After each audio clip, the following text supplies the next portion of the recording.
আসসালামু আলাইকুম। আমাদের আসলে পেন টুল নিয়ে অনেক ভীতি আছে। যারা ডিজাইন করি বা করব বা শিখতেছি, তাদের জন্য পেন টুলটা অনেকের জন্যই একটু ভীতিকর।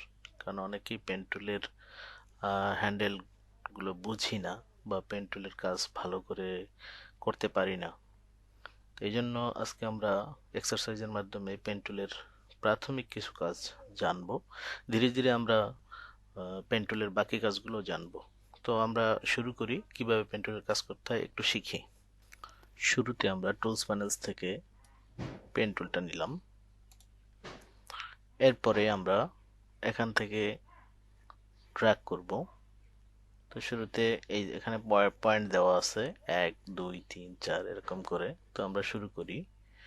শুরুতে 1 2 3 4 5 6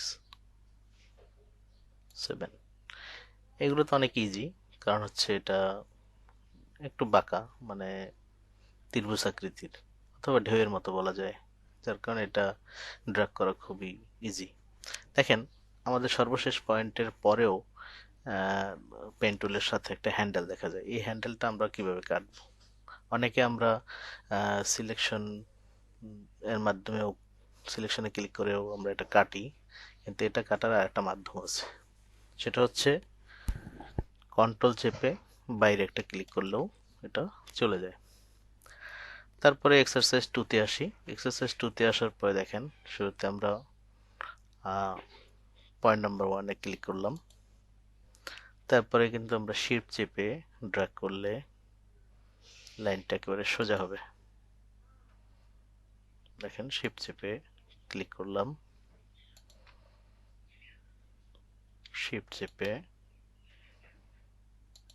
6। এরপরে এই দেখেন বাইরে যে হ্যান্ডেলটা, এটাকে আমরা যদি কাটতে চাই কন্ট্রোল চেপে কেটে দিব। ঠিক আছে। এরপরে দেখেন একটা ঢেউয়ের মতো, এটা একটু আপনাদের জন্য কষ্টকর হয়ে যাবে। তো যদি আমরা বুঝি তাহলে খুবই ইজি। দেখি আমরা এটা কিভাবে করব। তো পেন টুল ধরি। এখানে একটা ক্লিক করার পরে আমরা আর ছাড়বো না, শিফট চেপে একটা ক্লিক করে এই হ্যান্ডেলটাকে উপরের দিকে নিয়ে যাব। দেখেন একটা হ্যান্ডেল হচ্ছে। এতটুকু আমি নিয়ে গেলাম, যতটুকু দরকার হয়। তারপরে দেখেন, এই যে আমাদের একটা দাগ, এটাকে দিয়ে এই টুতে গিয়ে আবার শিফট চেপে নিচের দিকে একটু, আমারটা একটু কন্ট্রোল জেড দিতে হবে। এই দেখেন, অনেকটাই হয়ে গেল। এরপর দেখেন এই 3, উপরে দিয়ে শিফট চেপে আমি হ্যান্ডেলটা উপরে নিয়ে যাব। আবার শিফট চেপে 4 এ গিয়ে হ্যান্ডেলটাকে নিচে নিয়ে যাব। দেখেন আমার ঢেউটা অটোমেটিক হয়ে গেল। এখন যে বাইরের যে আমার হ্যান্ডেলটুকু আছে, এটুকু আমি কাটবো কিভাবে? কন্ট্রোল চেপে বাইরে ক্লিক করব। পরেরটা দেখি, পরেরটা একটু ভিন্ন। যেমন এটাও আমার করতে হবে, শিফট চেপে এই দাগটা আমি উপরে দিকে দিলাম। তারপরে 2 নম্বরে গিয়ে এই দেওয়ার পরে দেখেন, এখন আমার যদি দাগ টানতে যাই এরকম হয়, উপরের দিকে আর যায় না। তাহলে আমার কি করতে হবে?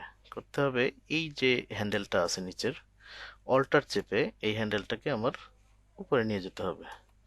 দেখেন, এরপরে থ্রিতে গিয়ে যখন আমি এটাকে নিচের দিকে ড্র্যাগ করতেছি, তখন এটা অটোমেটিক হয়ে যাচ্ছে। আবারও আমার এই হ্যান্ডেলটাকে অল্টার চেপে উপরে নিয়ে যেতে হবে। আবারও আমি এটাকে শিফট চেপে ড্র্যাগ করে দিলাম। দেখেন, অটো হয়ে গেছে। এবার আবার আমরা কন্ট্রোল চেপে বাইরে ক্লিক করে এখানে একটু দেখেন, এই যে একটু উপরে উঠে গেছে। এক্ষেত্রে আমরা কি করব? এক্ষেত্রে আমরা এই যে দেখেন, এখানে আমি ক্লিক করলাম, অল্টার চেপে যখন এটাকে আমি ধরছি, দেখেন এই যে একটু নিচে নামাই দিই, এই তখন এটা আমি হ্যান্ডেল করতে পারতেছি।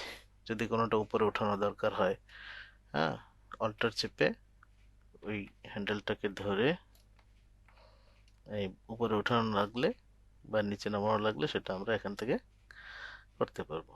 তো আমি এটাকে সরি অল্টার চেপে হ্যান্ডেলটাকে নিয়ন্ত্রণ করতে পারবো। এই তো আবার একটা হ্যান্ডেল তৈরি হয়েছে, হ্যান্ডেলটাকে আমার যদি কাটতে হয় কন্ট্রোল চেপে বাইরে ক্লিক করতে হবে। এরপরের লাইনে আমরা চলে যাই। দেখেন এটা দেখতে দুইটা সমান মনে হচ্ছে, কিন্তু আসলে সমান না। এখন আমরা যাচ্ছি আবার পেন টুলে, যদি পেন টুল সিলেক্ট করাই ছিল। এখানে গিয়ে আবার আমি কি করব, শিফট চেপে উপরের দিকে ড্র্যাগ করব। ঠিক আছে, ভালো করে বুঝবেন। উপরের দিকে ড্র্যাগ করার পরে আবার আমরা দুইতে চলে যাব। দুইতে গিয়ে আবার শিফট দেখেন, এক্ষেত্রেও আমার ড্র্যাগ করার পরেও আমার এখান থেকে একটু দেখেন একটু নিচে চলে গেছে। অল্টার চেপে আমি এটাকে একটু নিচে নামাবো। এই হলো। এবার দেখেন আমি যদি এখানে ড্র্যাগ করতে যাই, এটা বাঁকা হয়, হ্যাঁ, কার্ভ হয়ে যাচ্ছে। আর আমার তো এটা দরকার না, আমার তো দরকার সোজা। তাহলে আমি কি করব? এক্ষেত্রে আমার যেটা করতে হবে, এই জায়গাটায় এটা ক্লিক করতে হবে, হ্যাঁ, 2 নাম্বার পয়েন্টে। তারপরে আমরা সরাসরি এখান থেকে সোজা দাগটা পাবো, শিফট চেপে 3 নাম্বার ক্লিক, ব্যাস হয়ে গেল। এরপর আবার কন্ট্রোল চেপে এটা কেটে দিলাম। আবার সর্বশেষটা এখান থেকে একটা ক্লিক করলাম, শিফট চেপে শিফট না চাপলে হয়, যদি সোজা করতে চান চাপতে পারেন। তো এবার শিফটটা চাপতে হবে। তো এখানে ক্লিক করার পরে একটা শিফট চেপে একটু সামনের দিকে নিলাম হ্যান্ডেল, নেয়ার পরে ছেড়ে দিয়ে এটাকে আমি অল্টার চেপে সোজা করে দিলাম। সোজা করার পরে এটাকে আমি কার্ভ করতে পারবো। যদি এটা না করতাম, এটা শিফট চেপে করতে হবে, তাহলে কার্ভটা ঠিক মতো হবে না। তো এই যে দিলাম, দেখেন এখানে একটু বাঁকা। তো এটা কিভাবে করব, অল্টার চেপে এটাকে ঠিক করে দেব। এই হয়ে গেল। যদি এখানেও মনে চায় একটু উঠাইতে হবে, উঠাইলাম। এই যেভাবে সম্ভব, এই যে একটু বাঁকা হয়েছে মনে হয়, একটু নামাই দিলে এই সোজা হয়ে গেল। এভাবেই আমাদের পেন টুলের ব্যবহারগুলো করতে হবে। আরও কিছু কাজ আছে, পরবর্তী ভিডিওতে আমি ইনশাল্লাহ দেখাবো। আজ এ পর্যন্তই, সবাইকে ধন্যবাদ। আসসালামু আলাইকুম।